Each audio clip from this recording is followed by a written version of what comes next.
Hello എല്ലാവർക്കും നമസ്കാരം. നമ്മളിന്ന് നോക്കാൻ പോകുന്നത് ഡിഫറെൻറ്റ് ടൈപ്സ് ഓഫ് ട്രയാങ്കിൾസ് ആണ്. അതിൽ സൈഡ്സിനെ ബേസ് ചെയ്തിട്ടും മൂന്നായിട്ട് ഡിവൈഡ് ചെയ്തിട്ടുണ്ട്. അതേപോലെ ട്രയാങ്കിൾസിൻ്റെ ആംഗിൾസിനെ ബേസ് ചെയ്തിട്ടും മൂന്നായിട്ട് ഡിവൈഡ് ചെയ്തിട്ടുണ്ട്. നമുക്ക് ആദ്യം സൈഡ്സിൻ്റെ ബേസിൽ ഉള്ളത് നോക്കാം.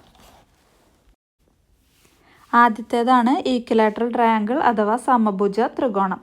ഇതിൻ്റെ 3 സൈഡ്സും ഈക്വലായിരിക്കും, അതേപോലെ 3 ആംഗിൾസും ഈക്വലായിരിക്കും.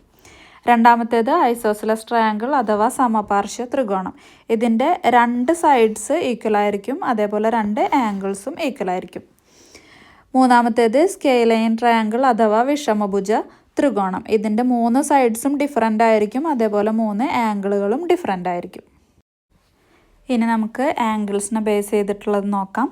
ആദ്യത്തേത് അക്യൂട്ട് ട്രയാങ്കിൾ അഥവാ ന്യൂന ത്രികോണം. ഇതിൻ്റെ 3 ആംഗിൾസും 90 ഡിഗ്രിനേക്കാളും കുറവായിരിക്കും. അടുത്തതാണ് ഒബ്റ്റ്യൂസ് ട്രയാങ്കിൾ അഥവാ ബൃഹത് ത്രികോണം. ഇതിൻ്റെ ഒരു ആംഗിൾ 90 ഡിഗ്രിനേക്കാളും കൂടുതലായിരിക്കും. ലാസ്റ്റത്തെയാണ് റൈറ്റ് ട്രയാങ്കിൾ അഥവാ മട്ട ത്രികോണം. ഇതിൻ്റെ ഒരു ആംഗിൾ 90 ഡിഗ്രി ആയിരിക്കും. അപ്പോൾ ഇത്രയേ ഉള്ളൂ. Thanks for watching.